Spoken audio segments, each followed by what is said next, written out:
Everyone remembers Waterloo as one grand collapse. I remember mud, delays, and far too much confidence. The field had soaked all night, and artillery prefers firm earth to heroic speeches.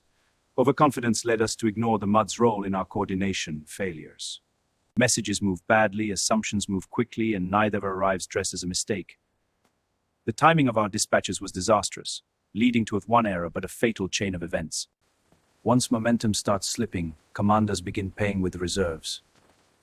The decision window closes. What follows are the consequences. The army did not vanish in one theatrical gasp. It unraveled under pressure from too many directions. What people get wrong is the craving for one neat blunder. The truth is mud, delay, coordination, and pride sharing a carriage. If you enjoy history, admitting where it miscalculated, stay nearby.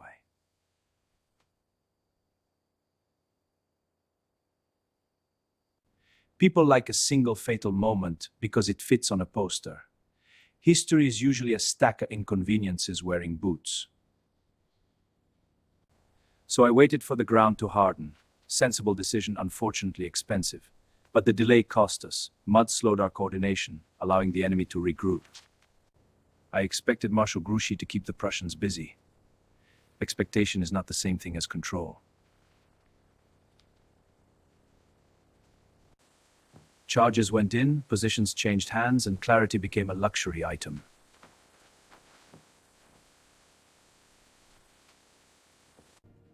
A defeat like that travels faster than any courier because rumor rides for free.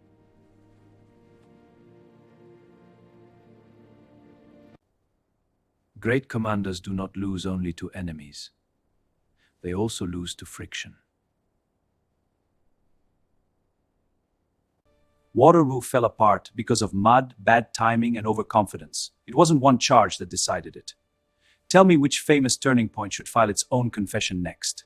By dawn, I needed speed, coordination, and dry ground. I got one of those, briefly. My plan still depended on beating Wellington before the Prussians fully reappeared. The mud delayed our artillery. We had to reposition, which cost us precious hours. Across the field, Wellington stayed annoyingly intact behind ridges, farms, and patience. Mud and rain delayed our guns. Tactical that timing, not a single charge. Then the Prussians pressed in where I could least afford them. The coordination failed, and the decision window closed. It was overconfidence, not one charge. Paris read the result as more than a lost field. It read the end. It was a defeat larger than one hill. A collapse of timing, cinematic charge, but the weight of mud and overconfidence.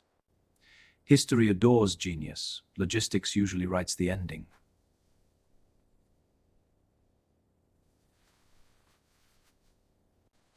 That meant every hour had a price, and the cashier was fate. Waterloo wasn't lost by one charge, but by mud, timing, and our own overfailed us. So the battle stretched, and stretched battles invite unwelcome guests. The rain turned roads to mud, slowing our couriers. By the time reports reached me, they're obsolete. At that point, Waterloo stopped being a duel and became an arithmetic problem. So yes, Waterloo mattered, not because destiny thundered, but because timing finally collected its debt. It was the mud, the delays, the coordination failures, a defeat larger than one hill,